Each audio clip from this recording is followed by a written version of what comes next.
örgü severler, bugün sizlere 1 yaş bebeklerimiz için uygun olan çimdik modelini uyguladığımız bu yeleğin yapımını paylaşmak istiyorum. 250 metre uzunluğunda tam bir yumak ip kullandım arkadaşlar. 5 adet düğme ile yeleğimizi hazırladım. Arka kısımdaki görüntümüz bu şekilde. Yanlarımıza modeli denk getirmemek için yan kısımlarımızda arkadaşlar modeli çalıştıktan sonra düz örgülerle devam ettik. Bu kısımlara model denk getirmeyip daha estetik bir görüntüye sahip olması için. Yeleğimizin boyu tam 32 santim arkadaşlar. Boy uzunluğu 32 santim, en uzunluğu ise 28 santim. Bu da tam 1 yaş bebeklerimiz için uygun olan bir çalışma oldu arkadaşlar. Şimdi detaylı anlatımına başlamak istiyorum. Hepinize kolaylıklar diliyorum.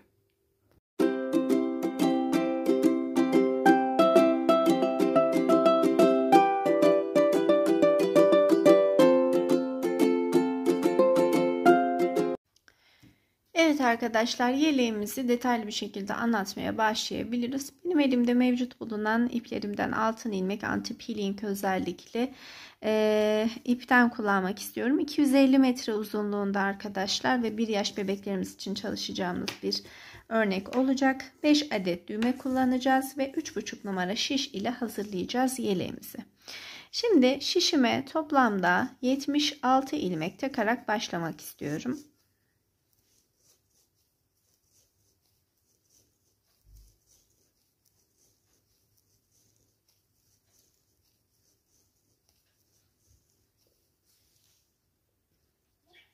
Evet, şimdi bu 76 ilmeğimizin ilk ilmeğini ön yüze düz düşmesi için ters alıyoruz arkadaşlar. İkinci ilmeğini düz, ters. Bir düz, bir ters. Bir düz, bir ters şeklinde yaka kısmını örüyorum. Her iki taraftan da bir ters, bir düz olacak şekilde yeterli uzunluğa gelene kadar.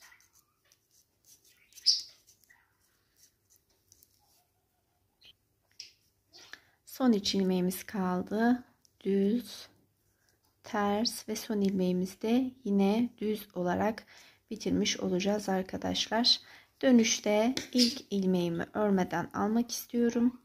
İkinci ilmeğimiz düz, ters, düz, ters. İlmeklerimizin gelişine göre örüyorum. Yakamız bir ters bir düz örgümüzden oluşmuş olacak. Gidiş 1, dönüş 2 olarak sayacağım ve toplamda kaç sıra ördüğümü sizlerle paylaşacağım. Evet arkadaşlar, gidiş 1, dönüş 2 olarak saydığımızda 1, 2, 3, 4, 5, 6, 7 ve 8 sıra örmüş olduk. Başlangıç sıramızda itibaren saydığımızda. Şimdi bütün ilmeklerimizi ön yüze bir sıra haroşa düşecek şekilde örüyoruz. Sadece bir sıra haroşa oluşturacağız arkadaşlar. Daha sonra da roba kurulumuna başlayacağız. Şimdi bütün ilmeklerimizi kendi tekniğinize göre haroşa örelim. Evet, yine ilk ilmeğimizi düz tekniğimizle örmeye devam ederken roba kurulumumuza başlayabiliriz. İlk ve son ilmeklerimiz hep örmeden alacağımız ve dönüşlerde öreceğimiz düz devam edecek ilmeklerimiz. 1, 2, 3, 4, 5, 6, 7. Baştan 7 ilmeğimi ördüm arkadaşlar. 8. ilmeğimden itibaren düz örmeye başlıyorum. 8, 9, 10, 11, 12, 13, 14, 15. 15 ilmeğimi ördüm. Bu 15 ilmeğimin birincisi düz. Takip eden 6 tanesi kenar patı için haroşa ve geriye kalan ilmeklerimizi düz teknikle örerek birinci yanımızı 15 ilmek olarak ayarladık. Şimdi kola geçeceğiz arkadaşlar. Artırma ajurlarımızı yapacağız. Evet arkadaşlar, artırma yerlerimiz birer ilmek düzden oluşacak. Bir kez doluyorum şişime. Bir ilmek düzümü örüyorum. Tekrar doluyorum ve 10 ilmek düz örüyorum. 2, 3, 4, 5, 6, 7, 8, 9, 10. Tekrar doluyorum.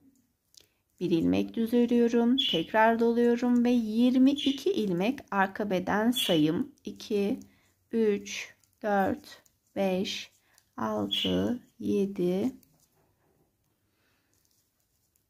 21 ve 22. 22 ilmek arka bedenim için düz ördüm. Doladım. Bir düz doladım.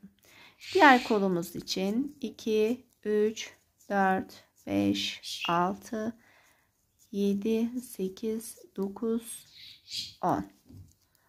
Doladım. Düz ördüm. Doladım. 1, 2, 3, 4, 5, 6, 7, 8.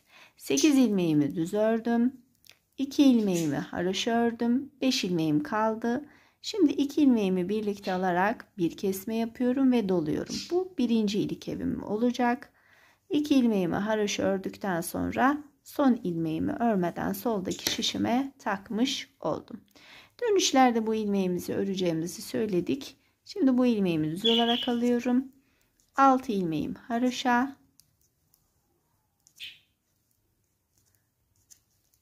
Geriye kalan ilmeklerimi ters olarak diğer 7 ilmeğim kalana kadar devam edeyim. Evet arkadaşlar, şimdi ikinci sıramızı tamamladık. Üçüncü sıramızda birlikte model çalışmamıza başlamamız gerekiyor.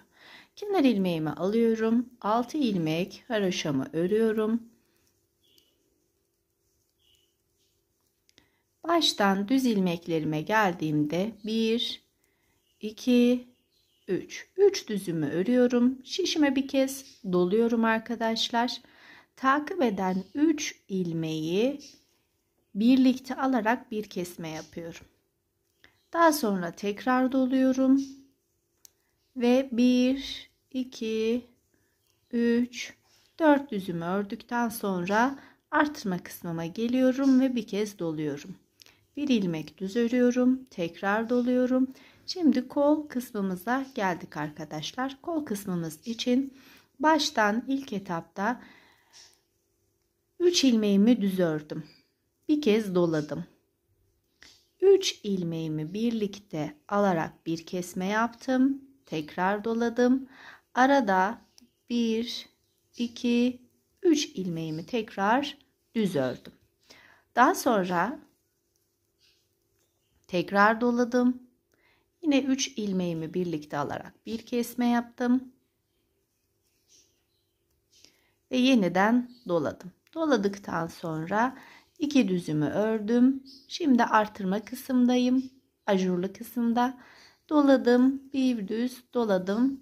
Ve arka beden çalışmasını yapacağımız kısma geldik. Arka bedeni ise şu şekilde ayarlayacağız arkadaşlar. Baştan 1, 2 ilmeğimi düz ördükten sonra bir kez doluyorum. 3 ilmeğimi birlikte alarak bir kesme yaptım ve tekrar doladım. Arada 1, 2, 3, 4, 5, 6. 6 ilmek düz örgümü ördüm. Düz örgümü ördükten sonra tekrar doluyorum. Yine 3 ilmeğimi birlikte alarak tek ilmeğe düşürüyorum. Tekrar doluyorum. 1, 2, 3, 4, 5, 6. Yeniden 6 ilmeğimi düz olarak ördüm. Tekrar doladım. Yine 3 ilmeğimi tek ilmeğe düşürdüm ve tekrar doladım. Kalan 1, 2, 3 ilmeğimi düz ördükten sonra tekrar doladım. Bir ilmek düz doladım. Ve şimdi tekrar kol çalışmamızı yapacağımız yere geldiğimize göre doladıktan sonra bir düz, 2 düz, 3 düzümü ördüm. Doladım. 3 ilmeğimi topladım. Tek ilmeğe düşürdüm. Tekrar doladım. Arada 1, 2, 3 ilmeğimi ördükten sonra yine aynı çalışmayı yapıyorum. Bir dola, 3 ilmeği birlikte kes, dola, kalan 2 ilmeği düz ör, Doladıktan sonra ajur artırmamızı yapıyoruz ve yine kol çalışmamızın olduğu kısma, diğer ön çalışmamızın olduğu kısma geldik arkadaşlar. Ve burada doladıktan sonra bir ilmek düzümü ördüm, 2 düz, 3 düz, 4 düzümü ördüm, doladım. 3 ilmeğimi birlikte topladım, doladım ve kalan 3 ilmeğimi düz ördüm ve kenar patım için 6 haroşa 1 düz ile sıramı tamamlamış oldum. Örgümün arka tarafında modelimiz, kenarlar yine yan patlarımız haroşa, kalan ilmeklerimizin hepsi, orta kısımdaki kalan ilmeklerimizin hepsi ters örerek yine örgümüzün ön tarafına ulaşacağız. Doladıklarımızı, ajurlarımızı hepsini ters örgü olarak örüyoruz.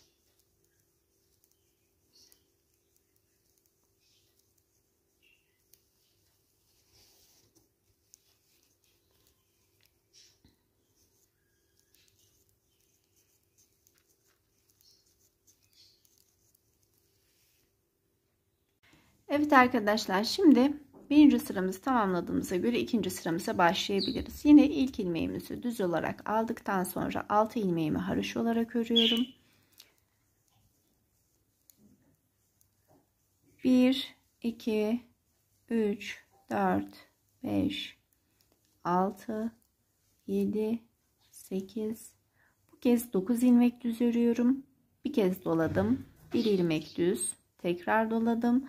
Ve kol sayım 12'ye çıktı. 12 ilmeğimi düz olarak örüyorum.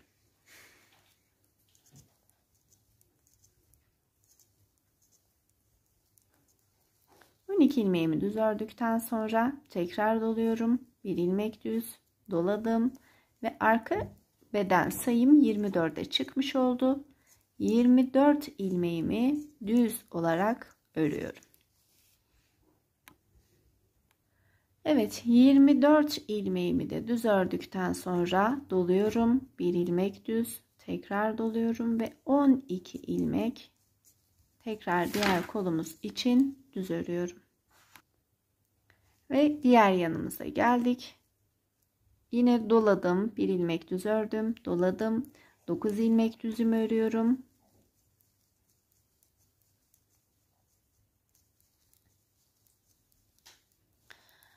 6 ilmek haroşam örüyorum ve son ilmeğimizi örmeden şişimizi takıyoruz. Arka bedenimize dönüyorum. İlk ilmeğimizi burada düz örerek alacağım. 6 ilmek haroşa ve diğer yan patımızda da aynı işlemi uygulayarak bütün ilmeklerimi ters örüyorum. Bu benim modelimin ikinci sırası oldu. Şimdi bu sıradan sonra model çalışmamıza başlayacağız.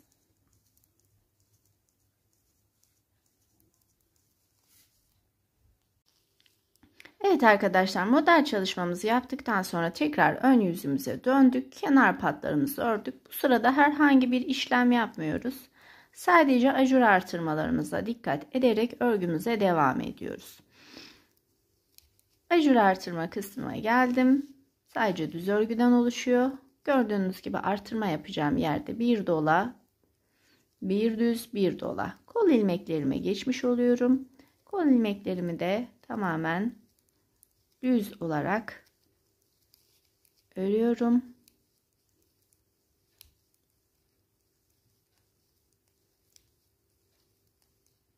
Yine artırma yapacağımız kısımdayız. Gördüğünüz gibi ajur ilmeklerimizin olduğu yerdeyiz. Roba artırmamı yapıyorum. Arka beden çalışmama başladım. Arka beden için yine düzlerimi örüyorum.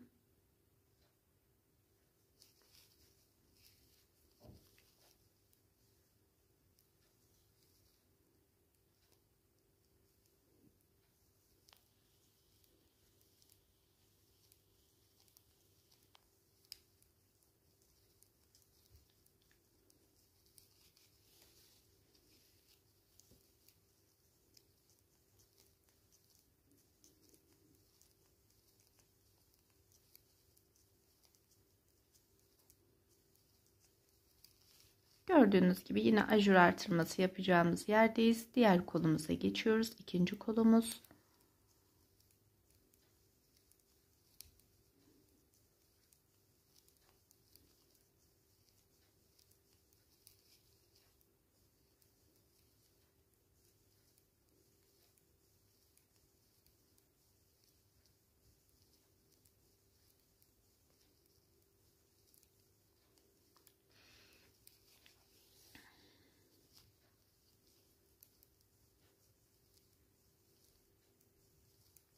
Ve diğer yanımıza gelerek bu sıramızı da tamamladık.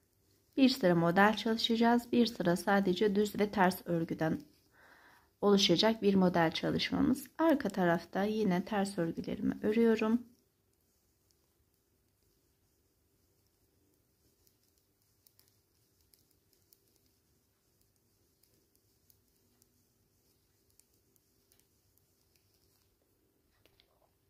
Evet. Şimdi bir sıra düzümüzü ördük. Artırmalarımız devam ederken modelimizin ikinci sırasını çalışacağız şimdi. Baştan kenar patlarım için bir düz 6 haroşamı ördükten sonra kenardan yine 3 düzümü örüyorum arkadaşlar. Bir kez doluyorum. Yine 3 ilmeğimi bir arada alarak topluyorum ve bir kez doluyorum. Şimdi ajur artırmasına kadar ilmeklerimi sadece düz örüyorum. Bakın gördüğünüz gibi ikinci modelimizde, ikinci sıramızda çalışmış olduk. Şimdi ajur artırmamız için bir dola bir düz bir dolayla devam ettik. 1 2 3 4 baştan 5 ilmek düz ördüm. Bakın model çalıştığım bu iç ilmek çok net bir şekilde belli bir önceki sırada. Bu kısma kadar 5 ilmek düzümü ördükten sonra bir dola 3 düzü bir arada alarak topluyoruz ve tekrardan doluyoruz. Arada 1 2 3 düzümü ördükten sonra aynı işlemi bir kez daha yapıyorum. 1 2 3 4 ajur artırmasına kadar da 4 ilmek düzümü ördüm ve ikinci modelimizde çalışmış olduk. Şimdi ajur artırmamı yapıyorum yeniden. Bir dola bir düz bir dola 1 2 3 ve 4 düzümü ördükten sonra yine model çalışacağım kısımdayım. Doladım. Üçünü bir arada aldım, doladım. Arada 6 ilmek vardı arka bedenimiz için. 6 ilmeğimi düz ördükten sonra yine bir dola 3 ilmeği birlikte topla ve tekrardan bir dola. Arada yine 6 ilmek düzüm var. Bir dola. Yine 3 ilmeğimi birlikte aldım. Tekrar doladım. 1, 2, 3, 4, 5 düzümü de örerek sıramı tamamladım. İkinci model sıramızda burada çalışmış olduk. Şimdi dola, bir düz dola. 1, 2, 3, 4, 5. 5 düzümü ördüm. Doladım. 3 düzümü topladım. Tekrar doladım. Arada 3 ilmek düzüm vardı kollarım için. Yine aynı işlemi yapıyorum. Bir dola, üçünü birlikte bir dola. 1, 2, 3, 4 ilmekte düzümüzü ördük. Doladım. Ajur artırması için bir düz doladım. 1, 2, 3, 4, 5, 6 düzümden sonra 1 doladım. 3 topladım. 1 doladım ve 3 düz 6 haroşa bir kenar ilmeğimle sıramı tamamlamış oldum. Şimdi bakalım şöyle. Modelimiz daha net bir şekilde ortaya çıkmadığı için arkadaşlar, çünkü ikinci sıramızı çalışıyoruz. Ufak bir belirginlik ortaya çıktı. Şimdi bu ikinci modelimizi çalıştık. Alt alta bu modelden 3 kez çalışacağız arkadaşlar. Şimdi arka sıraya döndüğümüzde başa kadar örgümü ters örüyorum. Bir sonraki sırada sadece düz örgü öreceğim. Ajur artırmalarımıza dikkat edeceğiz. Tabi roba artırmalarımıza. Bir sonraki sırada yine üçüncü kez aynı şekilde çalışacağız ve modelimizin birinci kısmı tamamlanmış olacak. Şimdi ben bir sıra tersimi örüyorum. Bir sıra düz ve ters tekrardan ördükten sonra 3. model çalışması için sizlere dönmek istiyorum. Evet arkadaşlar, şimdi modelimizin 3. sıra çalışmasını 3. model çalışmamızı yapacağız. Kenar haroşalarımızı saydığımızda toplu haroşamızın haricinde 2, 4, 6, şu an 7. sırama başlamış oluyoruz. Yine 3. modeli kurarken de aynı sayılara ve aynı hizaya dikkat ediyoruz. Kenar ilmeğimiz olan bir düzü aldıktan sonra 6 haroşamı ördüm. Şimdi 3 düz, 1 dola, 3 ilmeği birlikte alarak topladım. Tekrar doladım. 1, 2, 3, 4, 5, 6, 7, 8. 8 düz. Şimdi roba artırmamız için 1 dola, 1 düz, 1 dola. Tekrar sayıyorum. 1, 2, 3, 4, 5, 6, 7. Model çalışacağım bu 3 ilmeğe gelene kadar 7 ilmeğimi örmüş oldum. Doladım. 3 ilmeğimi birlikte kestim. Tekrar doladım. Arada 3 ilmek düzüm var. Doladım. Yine 3 ilmeğimi birlikte topladım. Doladım. 1, 2, 3, 4, 5, 6 düzden sonra roba artırmamı yapıyorum. 1, 2, 3, 4, 5, 6. 6 adet düzümü ördükten sonra yine doladım. 3 ilmeğimi birlikte alarak topladım, doladım. Arada 6 ilmek, arka bedenimiz için aralara 6 ilmek bırakmıştık hatırlarsanız. Düzümü ördükten sonra tekrar modelimi çalışıyorum ve doluyorum. Arada yine 6 ilmeğim var.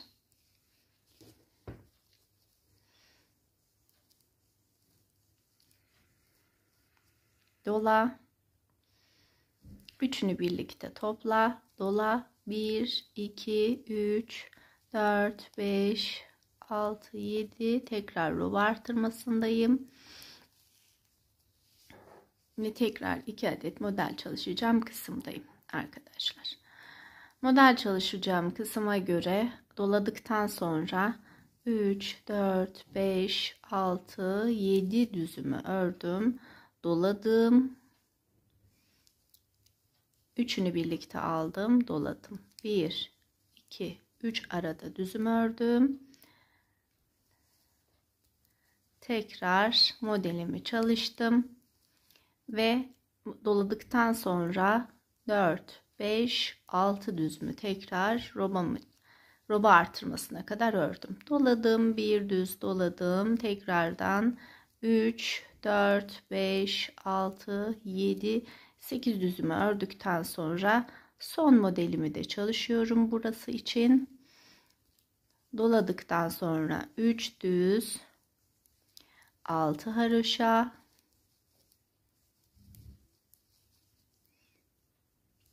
ve bir ilmek kenar ilmeğim ile sıramı tamamlamış oldum.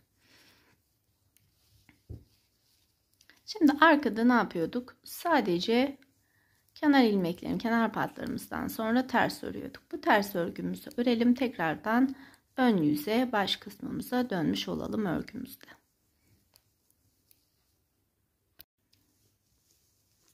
Evet arkadaşlar, 3 modelden oluşacak birinci bölümümüzü tamamlamış olduk gördüğünüz gibi.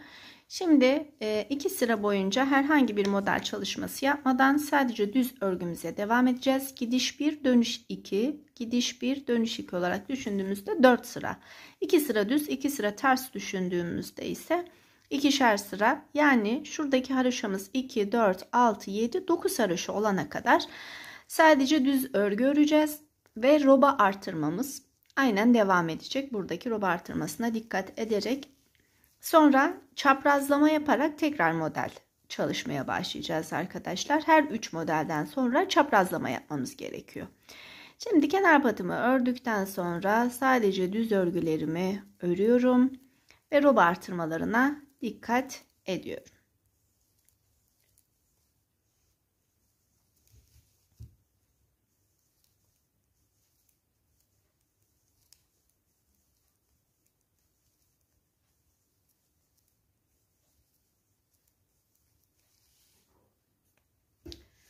Evet arkadaşlar, 2 sıra düz, 2 sıra tersimizi ördük. Şimdi ikinci model çalışmasına başlayalım birlikte.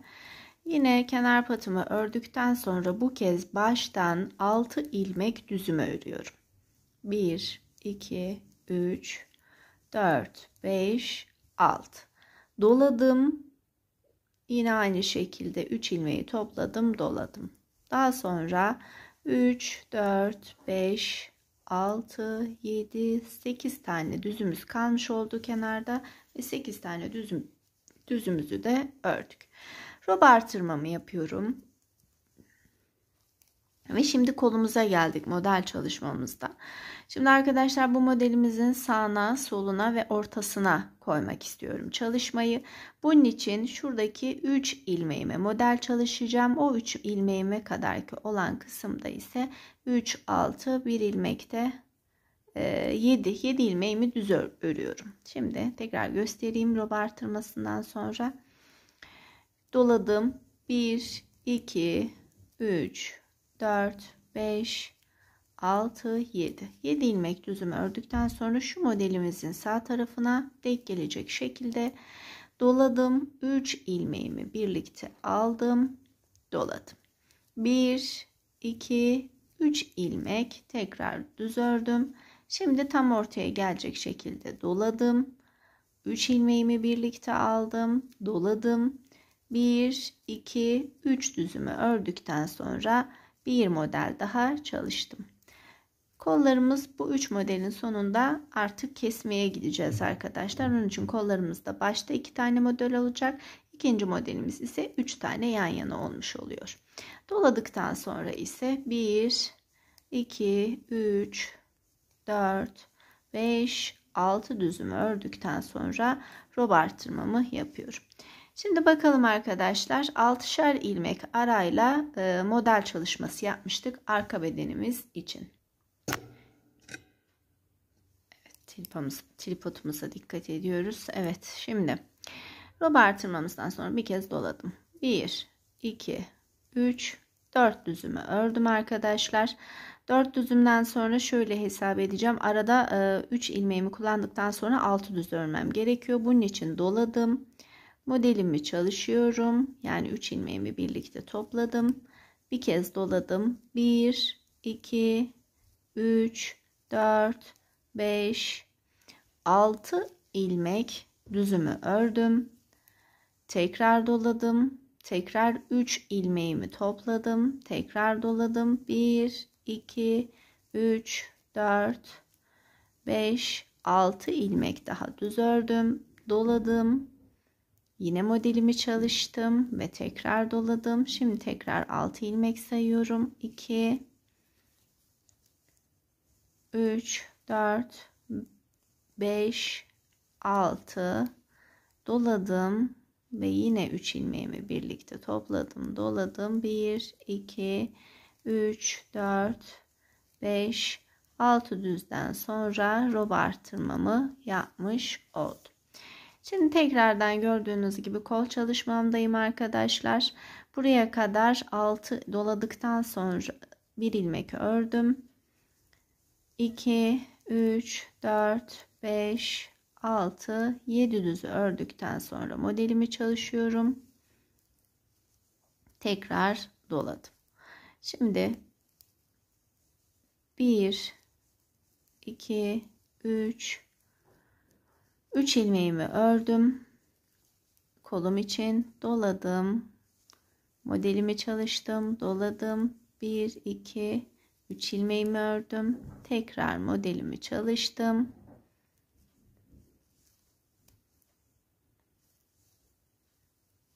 Tekrar doladım ve kalan 2, 3, 4, 5,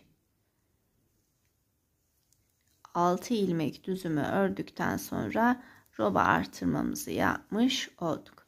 Şimdi bu modelimizin hemen yanına denk gelecek şekilde çalışacağımıza göre doladıktan sonra 2, 3, 4, 5, 6, 7, 8 ilmek düzümü ördüm. Modelimi çalışıyorum. Doladım ve kalan 6 ilmek düz ile sıramın başına geldim. İkinci model kurulumumuzu çalıştık. Bir sıra sadece düz örüyorduk ve bir sıra hatırlarsanız model çalışıyorduk ve toplamda 3 model çalışıyorduk.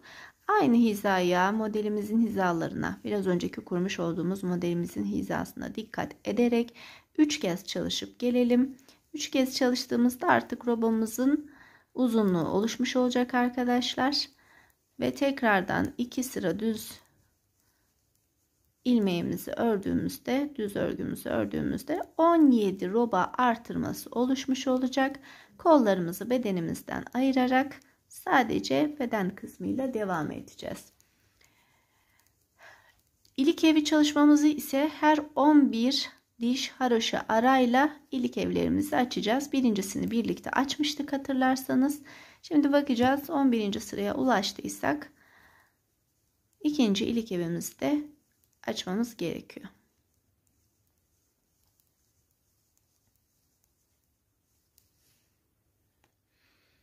Evet arkadaşlar, şimdi 11 diş haroşamızı oluşturduğumuza göre 12. sıramıza başlarken ikinci ilik evimizi açmamız gerekiyor. Yalnız diğer tarafta, yani birinci ilik evimi örgümün sağ tarafında açtığım için diğer başa kadar örgümü uygulayacağım. Son 7 ilmeğim kaldığında yan pata geldiğimde ikinci ilik evimi açmam gerekiyor. Bu arada model çalışmamızın da ikinci modelimizi çalıştığımız kısma başlıyoruz. Bir sıra sadece düz örgümüzü ördük. Arka yüzden ters örgümüzü örmüş olduk. Gördüğünüz gibi birinci modelimiz ortaya çıkmış oldu. Şimdi ikinci model için bir kez doluyorum. 3 ilmeğimi bir arada alıyorum ve tekrardan doluyorum. Kenarlarımız yine düz örgülerimizde devam edecek. Şu şekilde açılımını da göstereyim arkadaşlar. Birinci modelimizi bu kısımda çalışmıştık. İkinci modelimizi de bu kısımda çalışıyoruz.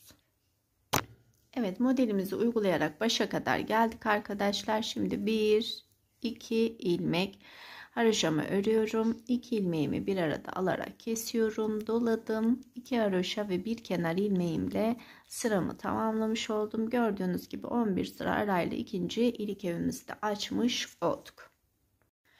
Evet arkadaşlar, şimdi 17 kez artırmamızı yapmış olduğumuza göre artık kollarımızı bedenimizden ayırmamız gerekiyor.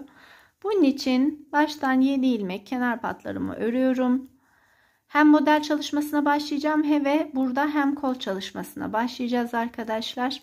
Şimdi baştan 1, 2, 3 ilmek örüyorum. Doluyorum ve 3 ilmeğimi birlikte topluyorum arkadaşlar. Tekrardan doluyorum. 1, 2, 3,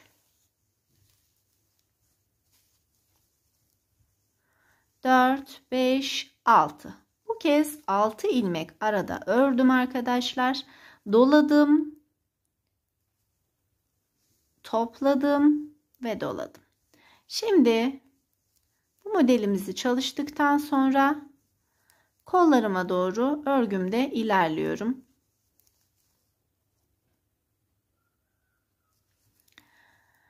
Kollarıma geldiğimde ortada ajurlu kısmımız var gördüğünüz gibi. Bu ajurlu kısmımızın bir ilmek düzünü örgümün ön bedeni için ayırıyorum. Bir ilmek düzümün yanındaki ilmek kol ilmeğimle bir ters bir düz örgüye başlıyorum. Bir ters bir düz.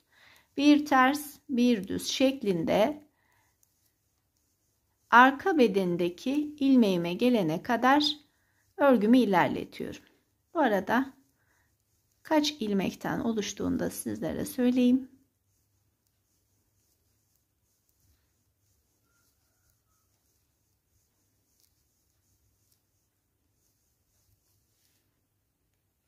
Evet, koldaki ilmeklerimi ördüm. Bir düz bir ters ile bitirdim. Burada arka bedenim için bir düzümü bırakıyorum arkadaşlar. Sağına ve soluna artırma yapmış olduğumuz bir ilmek düzümüzü arka bedene ayırıyorum. Toplamda kolum için 44 ilmeğimi bir ters bir düz olarak örmüş oldum. Şimdi tekrardan kol için arkaya dönüyorum. Örmüş olduğum bu ilmeklerimizi yine bir ters bir düz örgüme devam ediyorum. İkinci sırada sadece kol ilmeklerimizi örüyoruz arkadaşlar.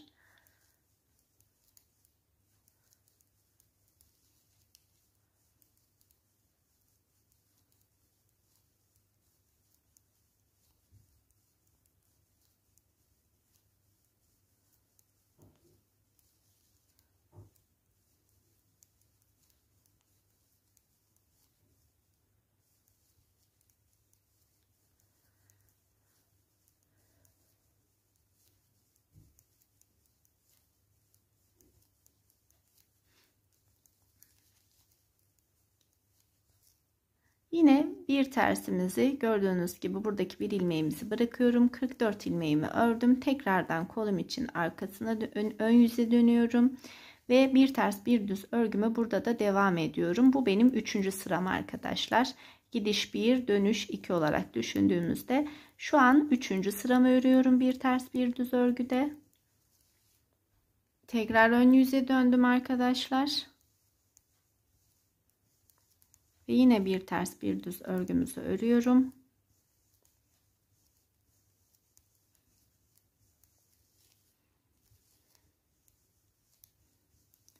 Bu 4. sıram.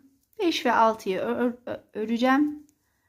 Ve daha sonra kesmeyi yapacağım arkadaşlar. Bu da kol uzunluğu için yeterli bir sayı olacak. Çok fazla kolumu büyük tutmak istemiyorum. Hatta bu tersteki örgümüzü de ördükten sonra duruşuna bir bakalım kolumuzun. 4 sıra yeterli olacak mı? Yoksa bir sıra daha örgümüzü örebiliriz. Sadece kolumuzun lastiğinin belirgin olması bizim için yeterli olacaktır. Bakıyorum şöyle kol için. Bir sıra daha örelim. Yani bir gidiş bir dönüş olarak düşünelim ve bir sıra daha değerlendirelim arkadaşlar. Yine ön yüzden bir ters bir düz, arka yüzden ilmeğimizin gelişine göre bir ters bir düz olarak örelim. Evet, lastik kısmımız yeterli oldu arkadaşlar. Şimdi bütün ilmeklerimizi düz teknikle alarak kesme işlemimizi yapalım. Bir ilmek düz örüyorum. Arkadaki ilmeği üzerinden atlatıyorum. Bir ilmek düz örüyorum. Arkadaki ilmeği üzerinden atlatarak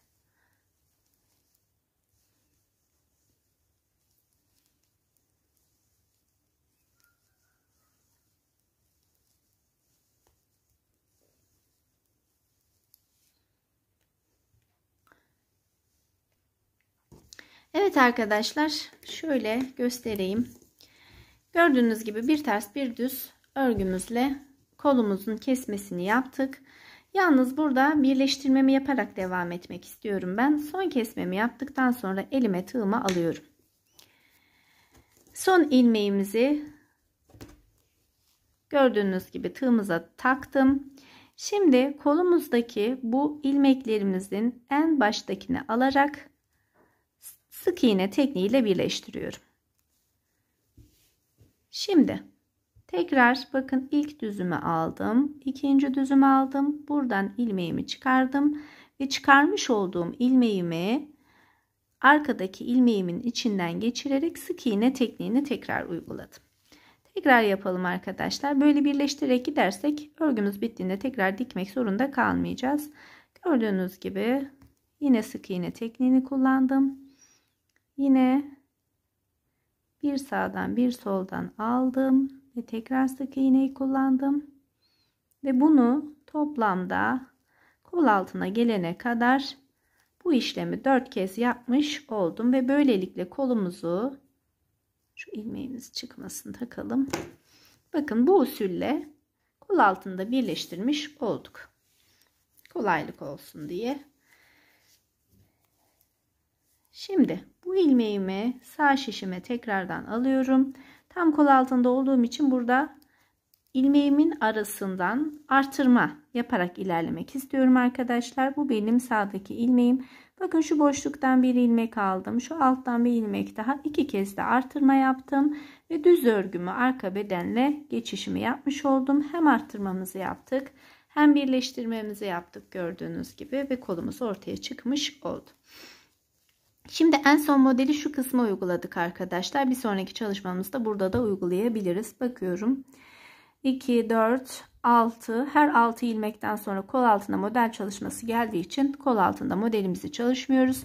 Kol altını birleştirdikten sonra sağda ve solda çalışmamızı yapacağız. 6. ilmeğin bu kısma gelmesini istediğim için 3, yani son çalıştığım modelin solundaki ilk ilmeği dahil ederek 3, 6 geriye doğru saydım. Şu 3 ilmek üzerinde model çalışacağım Ve kol altına geldiğimde 6 ilmek örmüş oluyorum. 1, 2, 3, 4, 5, 6. Doladım. 3 ilmeği birlikte aldım, doladım. 1, 2, 3, 4, 5, 6. Doladım. 3 ilmeği birlikte aldım, doladım. Tekrar geniş olmasını istiyoruz. Arka kısmımızın 6 ilmek düz ördük. Yani çok sık aralıklarla model düşmesin diye arkadaşlar. Her modelimizin sol tarafına denk gelecek şekilde şurada çalışmamızı yapmış oluyoruz. Daha esnek aralıklarla da model çalışmış olacağız. Arka bedenimizin duruşu bu şekilde gördüğünüz gibi. Bunu ön kısım için de ayarlayacağız ve bundan sonra çaprazlama olarak devam edecek.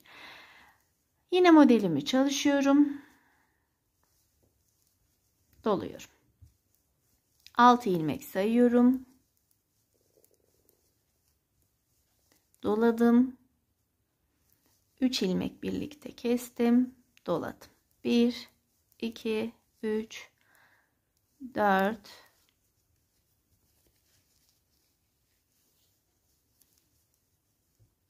5, 6. Doladım.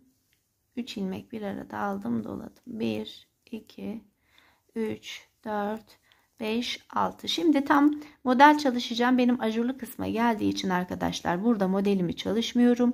Bu bir ilmeği arka bedene dahil ediyorum. Yanındaki ilmekle birlikte düze başlıyorum. Bir düz bir ters benim diğer kolum. Bu kolumda diğer kolumda yapmış olduğum işlemin aynısını yapıyorum. 44 ilmeğimi bir ters bir düz örüyorum. Toplamda gidiş bir dönüş 2, 6 kez örüyorum. 7. sıraya döndüğümde kesip yine tığ ile birleştirerek kol altına 2 ilmek artırma yapıyorum. Evet arkadaşlar, diğer kolumuzu da yaptık. Şimdi modelimizin sağına doğru sayıyorum. 3 ilmek burada, 3 ilmek burada, 6 ilmek. Takip eden 3 ilmeğine modelimi uyguladım. Şimdi 6 ilmek sayıyorum tekrardan. Düz olarak örüyorum bu 6 ilmeği. Tekrar doladım ve tekrar 3 ilmeğimi birlikte alarak bir kesme yaptım, doladım. 3 düzümü ördüm. 6 haroşam, bir kenar ilmeğiyle sıramın sonuna geldim ve sizlerle birlikte şimdi bakıyorum son haline, yeleğim ne durumda. Biraz misinalı şişim metre olarak küçük olduğu için arkadaşlar yeleğin tam açılımını göstermekte zorlanıyorum. Şöyle son halini paylaşayım. Bittiğinde daha net görüntülerimiz tabii ortaya çıkacaktır. Şu şekilde paylaşalım. Şimdi şöyle biraz daha açayım. Kollarımızı ördük, birleştirdik. Model çalışmalarımız devam ediyor. Sağda, solda, sağda, solda ikişer model çalışıyoruz. Arka tarafına bakalım hemen örgümüzün. Arka tarafımızda da gördüğünüz gibi dörderli model çalışmaya devam edeceğiz. Bu modellerimizin sağında ve solunda modellerimizi uyguladık. Şimdi bir taraftan modelimizi kurduk, bir taraftan kollarımızı kestiğimize göre 3 model alt alta oluşana kadar sadece düz ve ters örgümüzü örüyoruz ve modellerimizi çalışıyoruz. Bir sıra ön yüzden düz, arka yüzden ters, bir sıra model çalışacağız. 3 modelimiz arka arka geldiğinde ikinci beden için ikinci model çalışmasını birlikte yapacağız arkadaşlar. Daha sonra örgümüz bitene kadar bu sıramızı bu sıramız gibi bir de bir sonraki çalışacağımız sıra gibi modellerimizi çalışarak beden kısmımızın uzunluğunu oluşturacağız. Yani örgümüz kısmen ortaya çıktı. Mantığını da anladınız. Şimdi ben bu model çalışmalarımı üçlü yapıp geliyorum. Evet arkadaşlar, şimdi birinci modelimizi robadan sonraki birinci modelimizi birlikte çalışmıştık. 3 tane üst üste modelimizi oluşturduk. 2 sıra boyunca gidiş 1 dönüş 2 saydığımızda 4 sıra, sadece ön yüzden düz saydığımızda 2 sıra düz 2 sıra tersimizde tamamlayarak 3. yani robamızdaki diğer model çalışmamıza başlayacağız. Şimdi şöyle bir mantık yürütelim arkadaşlar. Buradaki modellerimizi kurarken, şuradaki modelimizi kurarken ne yapmıştık? Baştan 6 ilmek düz örerek kurmuştuk modelimizi. Yine aynı şekilde çalışacağız. Baştan 6 ilmek çalışacağız ve model kuracağız. Bir 6 ilmek daha ördüğümüzde ikinci modelimiz ise şuradaki boşluğumuza denk gelmiş olacak ön yüz için. Ve bir model bu şekilde çalışacağız. Bir model şuradaki yaptığımız şekilde çalışacağız. Önlerde toplamda 2 modelimiz çaprazlama olarak örgümüz bitene kadar devam edecek. Arka beden için yapalım şimdi tartışmamızı. Gördüğünüz gibi arkadaşlar şu kısma birinci modelimiz gelecek ve her boşluğa bir model gelecek şekilde çalışmamızı yapacağız. Bu aralardaki boşluklarımızı dolduracağız ve böylelikle tam kol altlarına model denk getirmeden arkada ve önde her 6 ilmek düzden sonra bir model çalışmış olacağız. Ve tahmin ediyorum arkadaşlar şöyle baktığımız zaman bir sıra 6 ilmek, 2 sırada boşluğumuz 8 ilmekle birlikte, 8 sırayla birlikte çalıştığımıza göre ilmek değil, sırayla çalıştığımızda toplamda robadan sonra 3 veya 4 model çalıştığımızda da boyu oluşmuş olacaktır. Genelde boy uzunluğumuzu biz nasıl ayarlıyoruz örgülerimizde? İlk evi çalışmamıza göre gidiyoruz. Böyle 5 tane düğme kullanacağımız 1 yaş bebeklerimiz için her 11 diş haroşa arayla 12.'ye döndüğümüzde ilk evi açtığımıza göre şu an 3.'sünü de açtım. 4. ve 5. son ilk evimizi açtıktan sonra da lastik çalışmamızı yapacağız. Boy uzunluğunu buna göre de ayarlayabilirsiniz. Şimdi arkadaşlar her seferinde model kurulumunu ve modelleri nereye koyduğumuzu anlatarak vaktinizi almak istemiyorum size. Mantık şu kısımdan başladığımıza göre baştan 6 ilmek düz örüp model çalışacağız. Bir sonraki modelimizi kurarken de baştan 3 ilmek örüp ilk modelimizi çalışacağız ve her 6 düzden sonra ön yüzde model kuracağız. Arka yüz için de yine aynı mantığı yürüteceğiz. Şimdi ben boy uzunluğum oluşana kadar örgümü devam ettireceğim. Ve toplamda kaç model çalıştım ve kaç santim uzunluğunda bir yelek elde ettik. Bunların detaylarını da sizlerle paylaşacağım. Evet arkadaşlar şimdi yeleğimizi tamamladık. Robamızdan sonra toplamda söylediğim gibi 4 kez model çalışmış olduk arkadaşlar. Arka kısmımızda aynen bu şekilde ilerlemiş oldu. Yeleğimizin tam büküm yerlerine geldiği için yan kısımlarını mümkün olduğu kadar boş bırakmaya çalıştık. Model buraya gelip görüntüsünü yeleğimizin bozulmasın daha kullanışlı bir yelek oluştursun diye. Toplamda da 5 adet ilik evimizi açtık ve 5 adet düğmemizi diktik. En son lastik kısmımızı ise tamamen bir ters bir düz örgüden oluşturduk ve bu bir ters bir düz örgümüzü toplamda 10 sıra ördük arkadaşlar. Ve böylelikle yeleğimizin finaline ulaşmış olduk. Yeni anlatımlarda buluşup görüşmek dileğiyle. Sevgiyle kalın, takipte kalın, hoşça kalın.